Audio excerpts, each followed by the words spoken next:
Aleluia. A paz do Senhor, irmãos, amém? Aproveitando que os irmãos estão de pé, livro de Êxodo, capítulo 3. Êxodo, capítulo de número 3.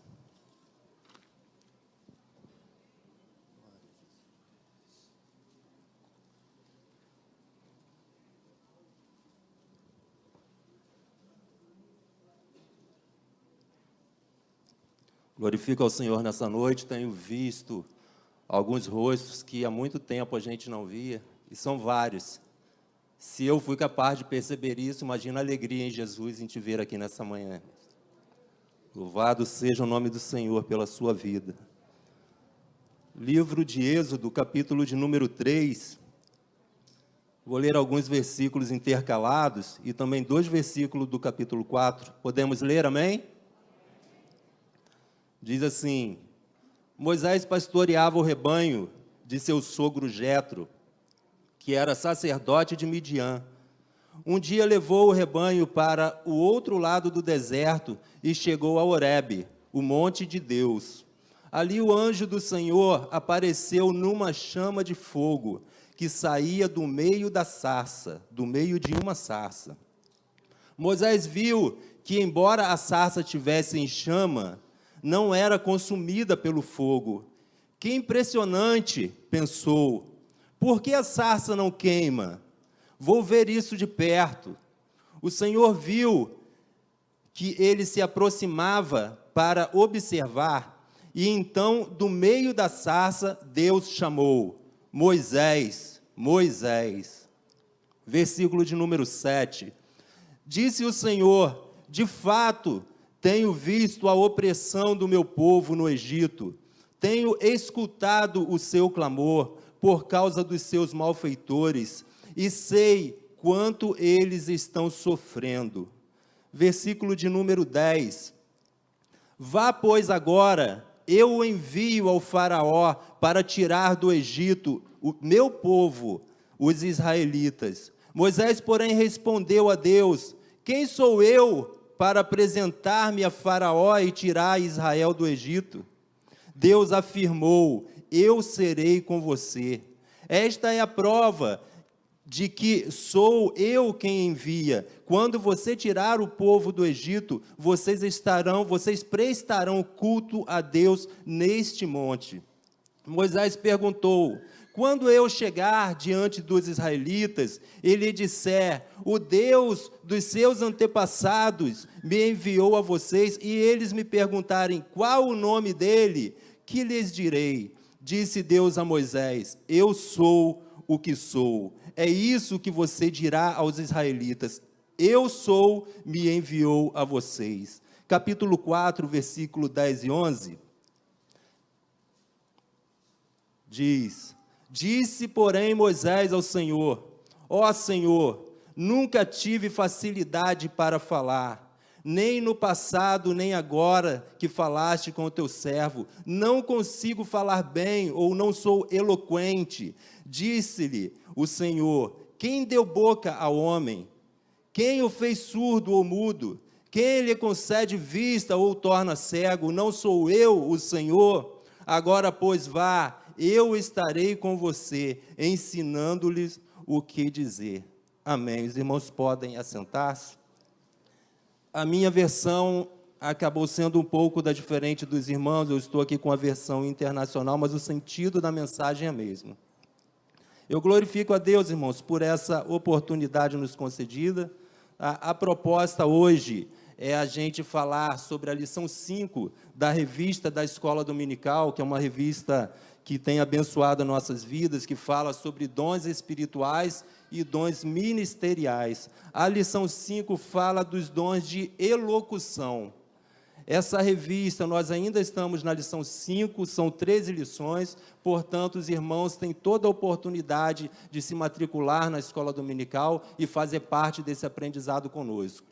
Nossa escola, ela inicia-se às 9h15 e termina às 11 horas, no máximo 11h10, quando nós vamos para nossos lares com um conhecimento a mais, levando um legado, porque o conhecimento é um legado que a gente carrega para a nossa vida toda.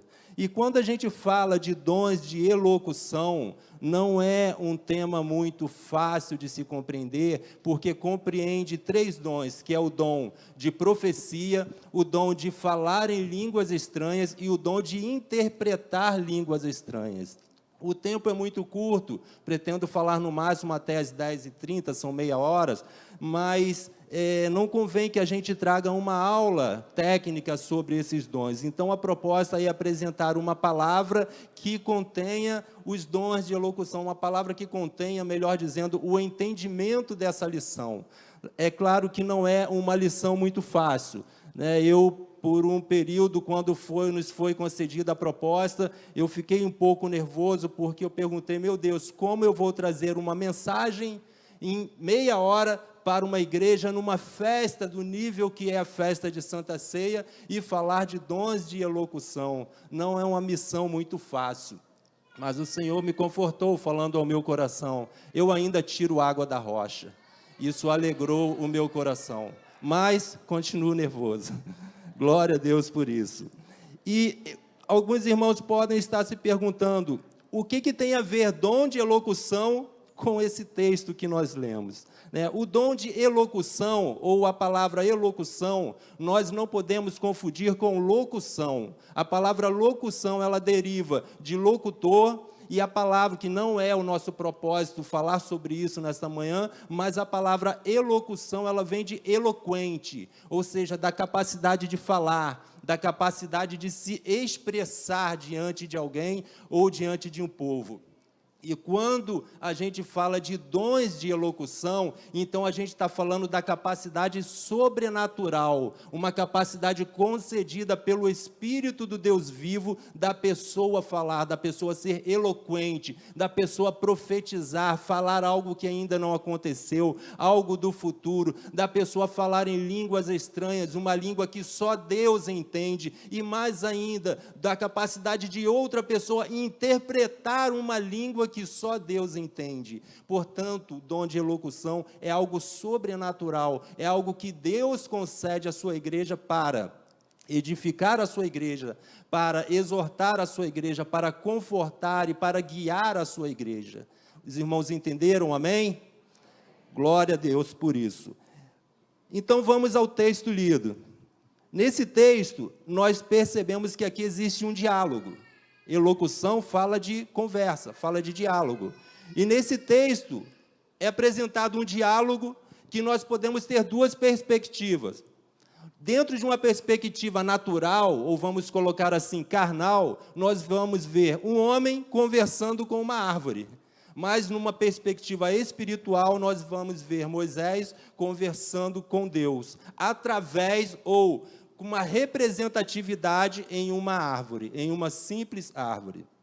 Para entrarmos no contexto desse diálogo e entendermos um pouco melhor, a gente precisa voltar um pouco na história, porque certa vez Deus chamou um homem chamado Jacó, e Deus mudou o nome de Jacó. Jacó passou a se chamar Israel. Israel tinha a sua família, e ele pega num determinado momento a sua família, um torno de 70 pessoas, e vai para o Egito, e eles começam então a habitar dentro do Egito, a família de Israel habitando dentro do Egito com um torno de 70 pessoas. Essas 70 pessoas, a família de Israel, ela se multiplica de tal forma que em pouco tempo, dentro do Egito, aquilo que era a família de Israel passa a se chamar a nação de Israel. Passa-se então 400 anos e agora o povo como escravo. Deus se atenta para o povo, para o sofrimento do povo. No versículo 7 que nós lemos, disse o Senhor, de fato, eu tenho visto a opressão sobre o meu povo no Egito, tenho escutado o seu clamor por causa dos seus malfeitores, e sei o quanto eles estão sofrendo. Deus se atentou para o sofrimento de Israel. Então Deus pega e chama um homem chamado Moisés, e levanta esse Moisés para ser o libertador do povo de Israel. Não quero falar em relação ao povo, à nação de Israel, mas quero chamar a atenção dos irmãos por um momento em relação relação à vida de Moisés. A vida de Moisés, ela se dá em 3 etapas, em 3 fases de 40 anos. A primeira fase de 40 anos se dá dentro do Egito. Moisés era um hebreu, ele nasceu hebreu, mas em um determinado momento ele é colocado dentro de um cesto e largado em um rio. Ele é achado por uma princesa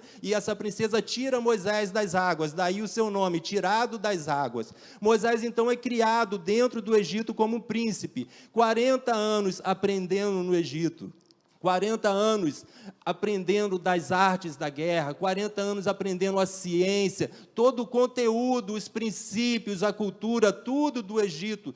Moisés, ele cresceu dentro do Egito para se tornar um possível futuro faraó. Mas quando Moisés tinha 40 anos, então muda de fase a sua vida, porque ele se atenta para o seu povo, para a sua origem, ele se preocupa com o seu povo, então ele meio que vira as costas para o Egito e passa a olhar para o povo de Israel. Mas nessa transição ele comete uma atitude onde ele viu um Egito brigando com um hebreu que era do seu povo e ele mata esse egípcio. E isso foi necessário fazer com que ele fugisse do Egito e fosse para o deserto. Aqui fecha a primeira fase da vida de Moisés e inicia-se a segunda fase. A segunda fase da vida de Moisés, de 40 anos, a Bíblia não entra em muitos detalhes, mas fato é que ele viveu no deserto. Ele estava com o seu sogro, com um sacerdote chamado Jetro, se casou com a sua filha, que se chamava Zípora, teve 2 filhos, mas a Bíblia não entra em muitos detalhes. Mas 40 anos depois, no final dessa fase, Moisés, agora como pastor de ovelha, e aqui cabe a gente refletir que 40 anos é uma vida, que 40 anos é o suficiente para a pessoa se esvaziar de toda uma cultura, de se esvaziar de todo o seu ego, de todo o seu orgulho, de tudo aquilo que ele aprendeu no Egito. E agora Moisés, 40 anos depois no deserto, Moisés é um novo homem, é um homem transformado. Então Moisés pega o rebanho ali do seu sogro, ou os seus rebanhos, e começa a levar para pastar aos pés de um monte chamado Horebe, que também era conhecido como Monte de Deus. Futuramente Moisés chamou esse monte de Monte Sinai. E ali nos pés daquele monte, era um monte onde tinha algumas árvores, ou talvez muitas árvores, com uma qualidade, com o nome chamado sarça. Eram muitas árvores chamadas sarça, mas Moisés percebe então que uma estava pegando fogo nesse momento. E o fato de uma árvore pegar fogo é algo normal. Aqui em Xerém, vira e mexe no tempo de seca, a gente olha e as matas estão pegando fogo. E nós estamos falando de um lugar que tem abundância de verde e de água. Quanto mais no deserto isso não seria normal. Moisés chega, vê aquela sarça pegando fogo e ele entende como algo normal no primeiro momento. Mas então vem algo no seu inconsciente e ele olha, espera aí, tem alguma coisa diferente. Ela está pegando fogo, mas ela não está se consumindo. Moisés então se atenta para aquela questão e vai até aquela sarça para identificar o que estava acontecendo. E quando ele começa a dar os seus primeiros passos, ele ouve uma voz da sarça dizendo: Moisés, Moisés, tira a sandália dos seus pés, porque o lugar em que você está é terra santa. A partir daqui, irmãos, começa um diálogo entre Moisés e Deus. Começa uma conversa entre Moisés e Deus.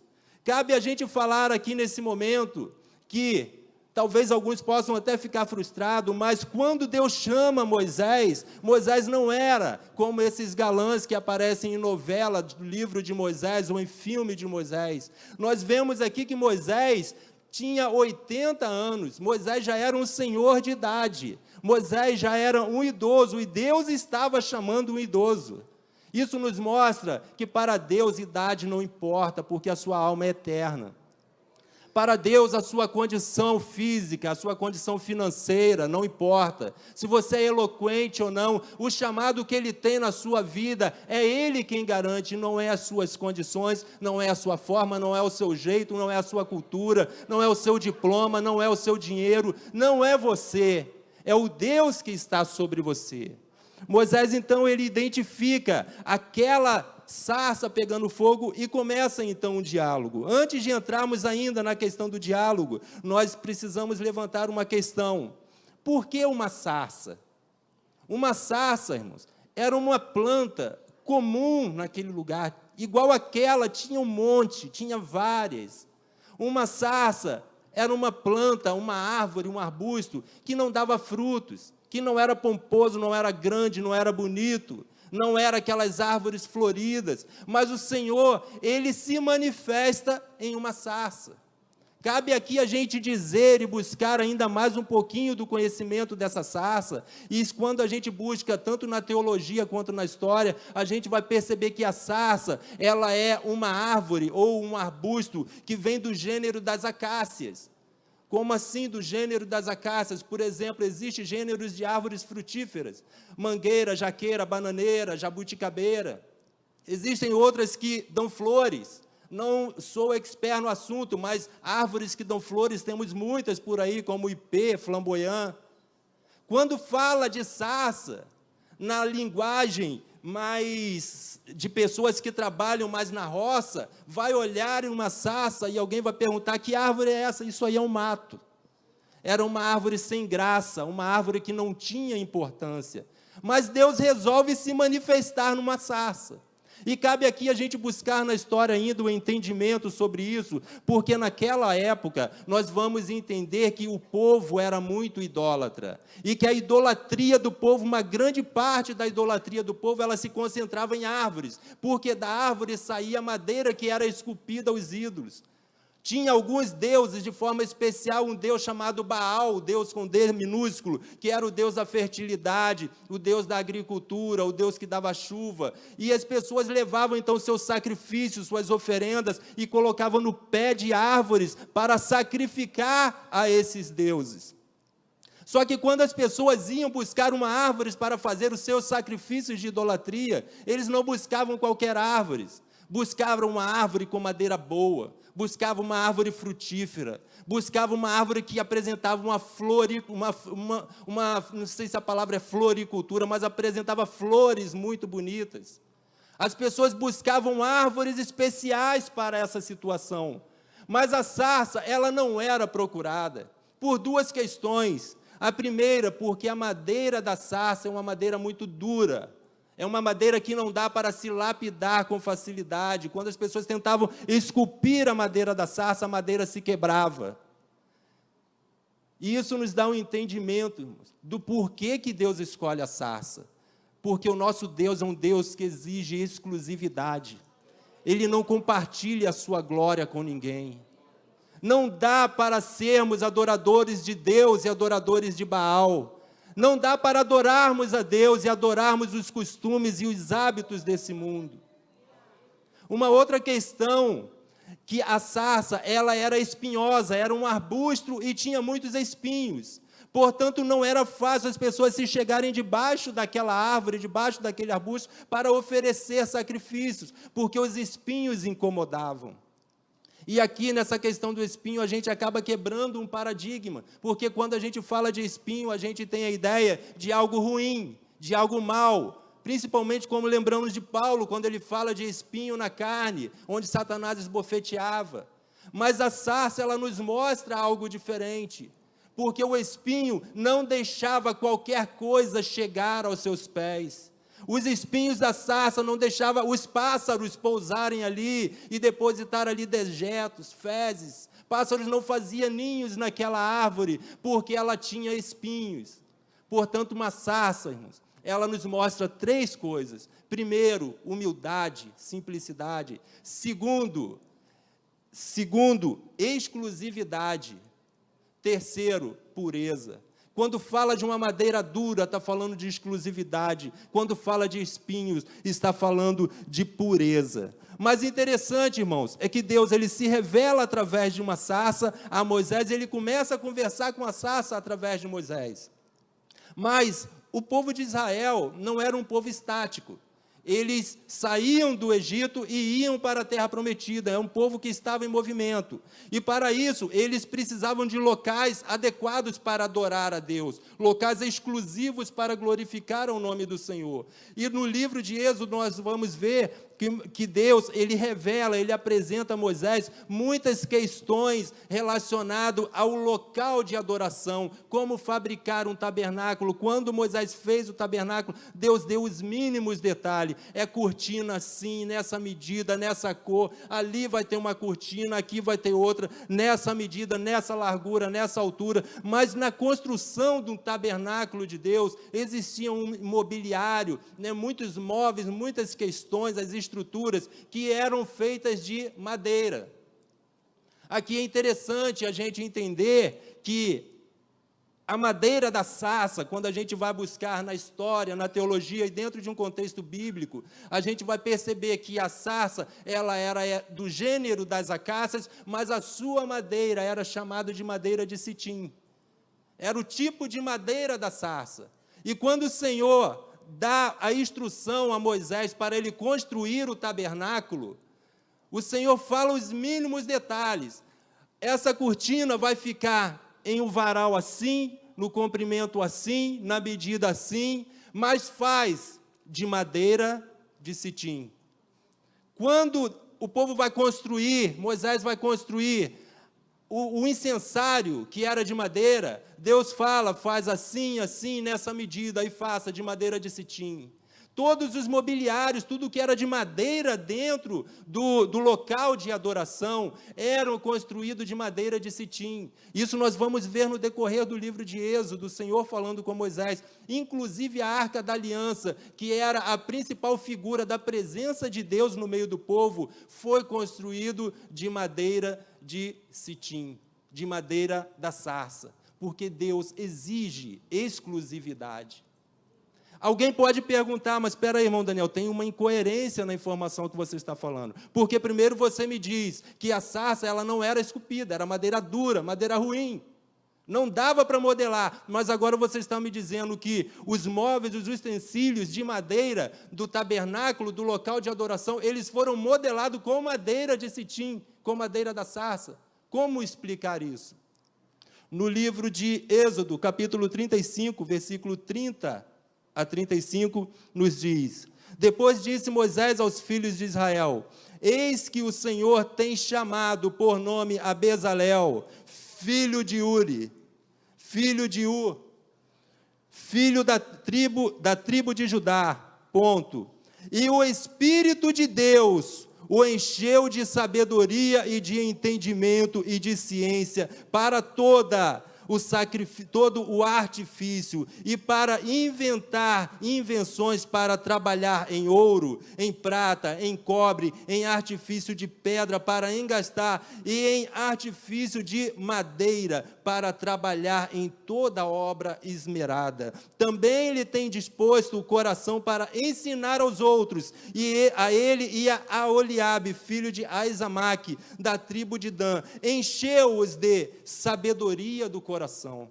O que a Bíblia chama aqui, irmãos, de sabedoria do coração no Antigo Testamento, está falando de dons espirituais no Novo Testamento.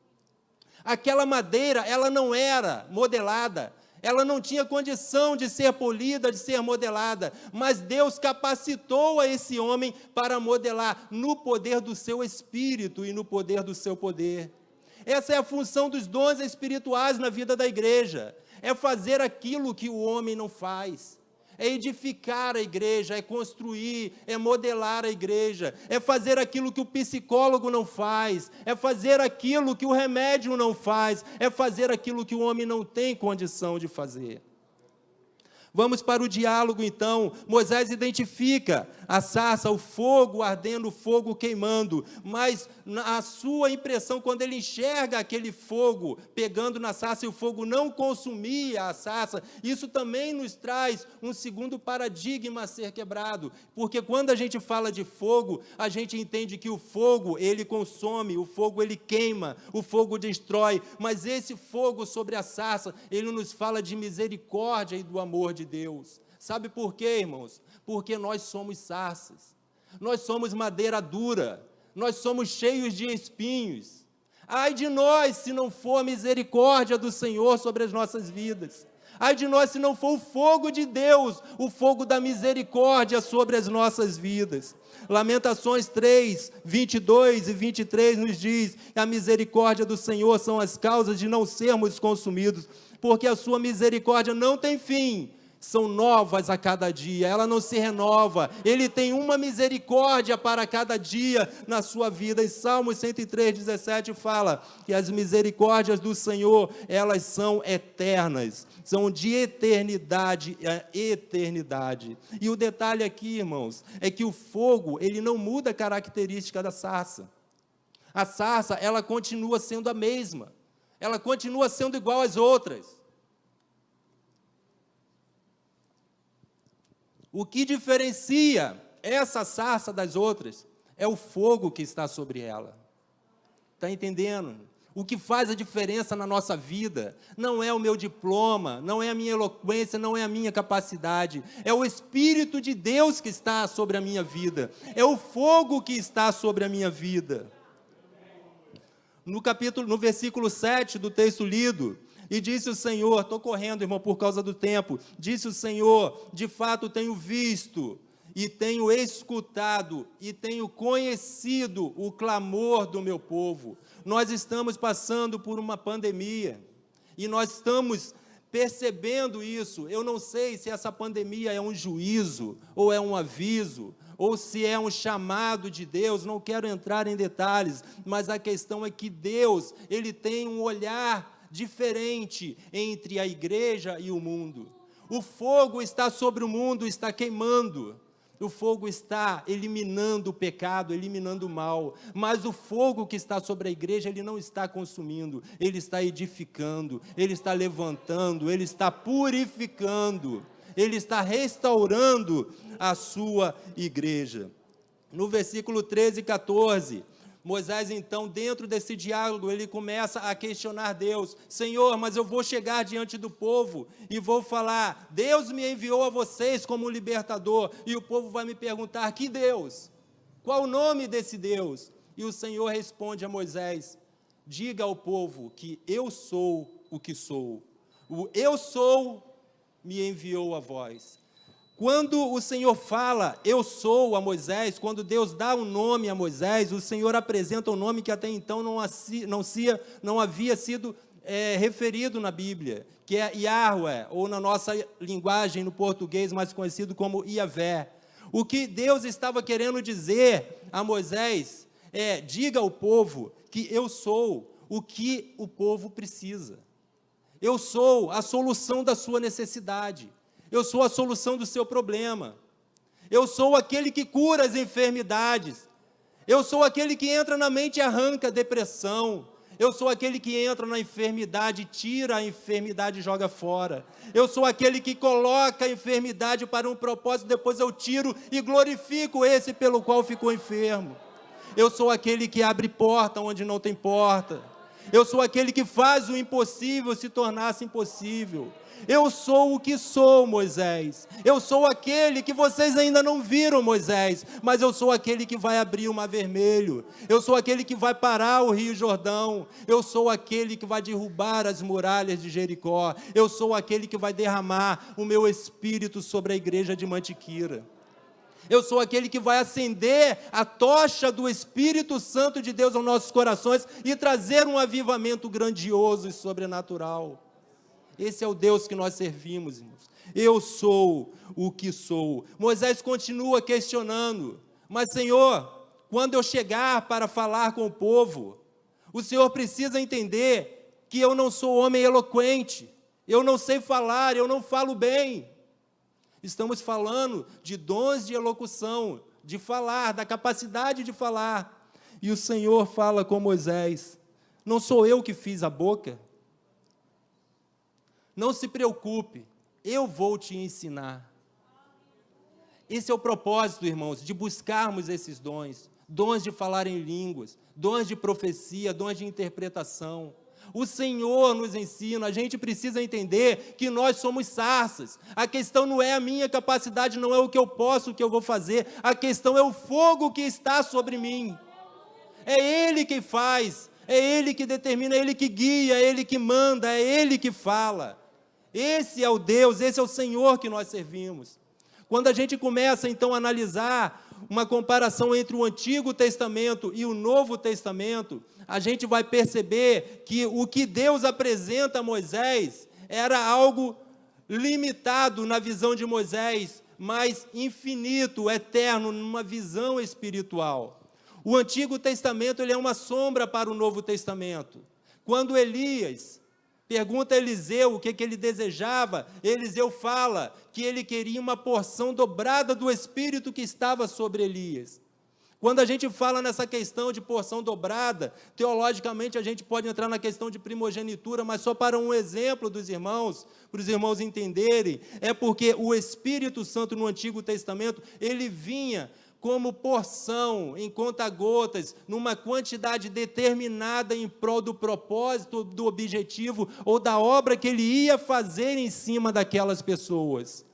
Mas no capítulo 4 de Apocalipse, vamos ver que João, ele vê uma porta aberta no céu, ele sobe ao céu e ele vê o trono de Deus. Em volta do trono de Deus havia 7 Espíritos de Deus. Quando fala dos 7 Espíritos de Deus, está falando da totalidade, de uma plenitude ou da plenitude do Espírito Santo. Não era 7 Espíritos Santo, mas era a totalidade, a sua plenitude. No capítulo seguinte de Apocalipse, no capítulo 5, João vê um outro trono, que era o trono de Jesus Cristo, onde ele vê o leão da tribo de Judá e o Cordeiro de Deus. Esse Cordeiro, ele tinha 7 pontas e 7 olhos, e diz o texto, Apocalipse capítulo 5, versículo 6, que esses 7 olhos, essas 7 pontas, são os 7 Espíritos de Deus, enviados a toda a terra.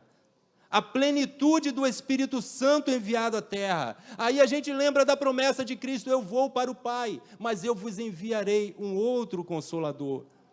Jesus não falou que vai enviar uma parte, uma porção, ele enviaria o Espírito Santo. Isso se cumpre no dia de Pentecostes, Atos 2, versículo 16 e 17, onde diz, mas isso é o que foi dito pelo profeta Joel, e nos últimos dias acontecerá, diz o Senhor, que do meu Espírito derramarei sobre toda a carne, e os vossos filhos e as vossas filhas profetizarão.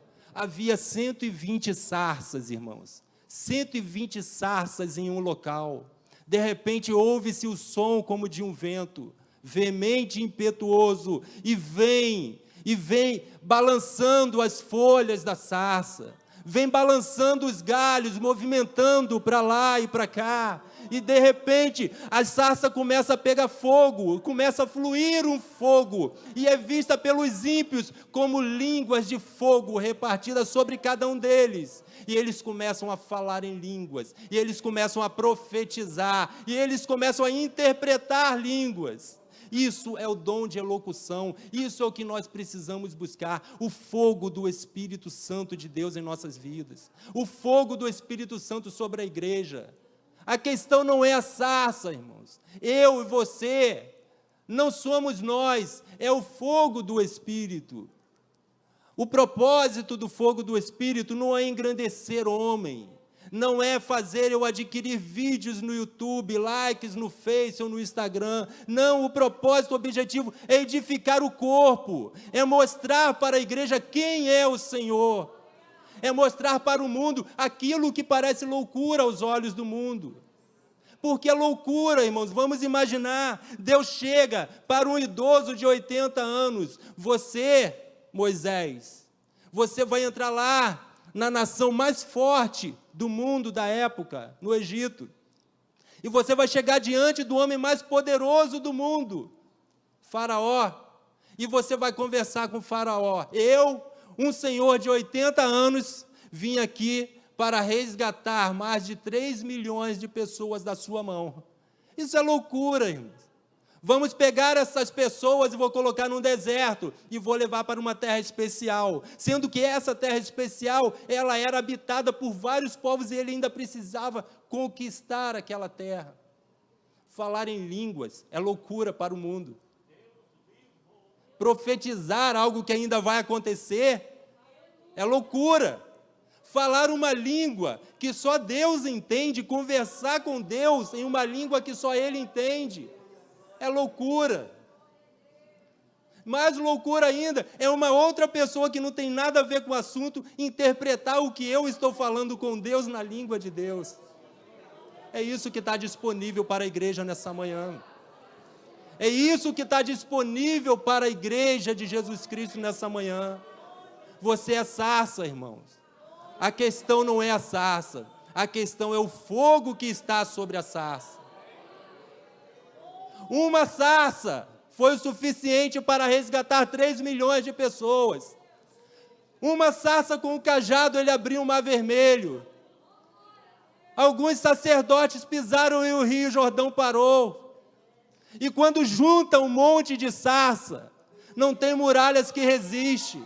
É só gritar, é só abrir a sua boca, é só glorificar, exaltar. Como é que eu faço parte disso? Moisés, abre a sua boca e eu a encherei. Você é a sarça, Ele é Deus na sua vida. Amém, irmãos? Não é loucura, é o poder de Deus para nossas vidas. Vamos estar de pé, irmãos, vamos fazer uma oração nesse momento. Feche os seus olhos, como sarça de Deus. Senhor Jesus, nós te louvamos, ó Pai amado, por esse momento. Nós te glorificamos pela Tua palavra, Senhor, dita, Senhor, aplicada aos nossos corações.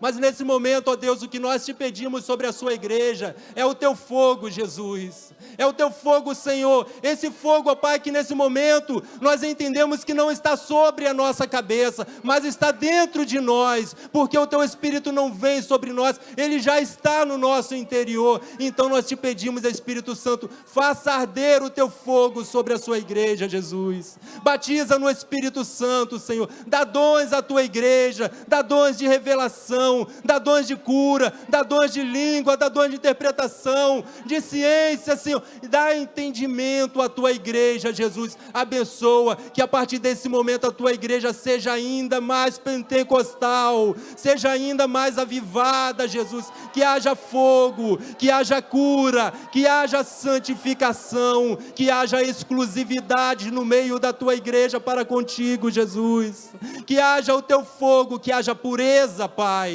Em Teu nome santo é o que nós te pedimos sobre o Teu povo nesta manhã, ó Deus, e que, Senhor Jesus, vos abençoe. Amém, Senhor, amém, Jesus.